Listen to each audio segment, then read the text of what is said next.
Communities in Texas really just can't get a break. They have already been through so much and are now dealing with another round of storms and floods. The death toll there rises to more than 160 people, and they're still missing this morning. Another round of heavy rain yesterday really slowed down the recovery efforts. ABC's Mireya Villarreal is on the ground for us in Kerrville, Texas. This morning, new challenges in the recovery efforts following widespread torrential rain and flash flooding in central Texas, pushing east overnight. North of Austin, the Lampasas River flooding, forcing evacuations in Texas again.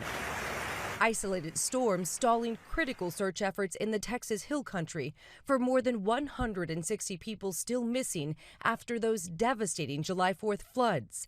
This as the death toll climbs to at least 132 people. And concerns rising over an AP report that says FEMA approved appeals from Camp Mystic to remove some buildings from the flood map, which could have allowed the camp to bypass certain flood regulations. FEMA amended the county's flood map in 2013 to remove 15 of the camp's buildings from the hazard area, and 15 more were removed in 2019 and 2020.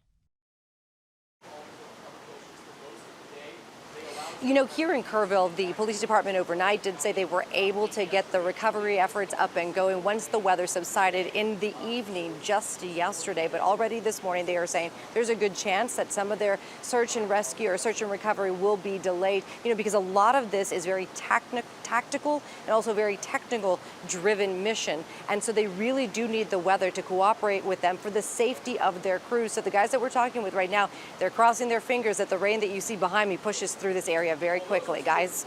You're there, you're on the ground, Mireya. What are some of the biggest challenges that they've been sharing with you?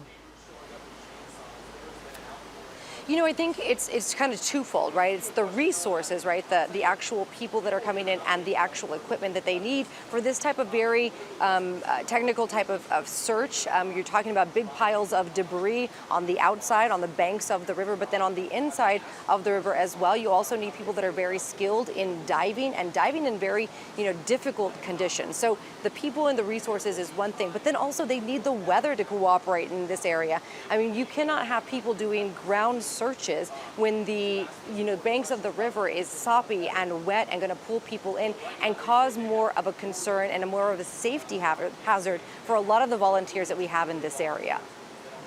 And it's that challenge that you and your colleagues say is going to probably continue this for the next several months.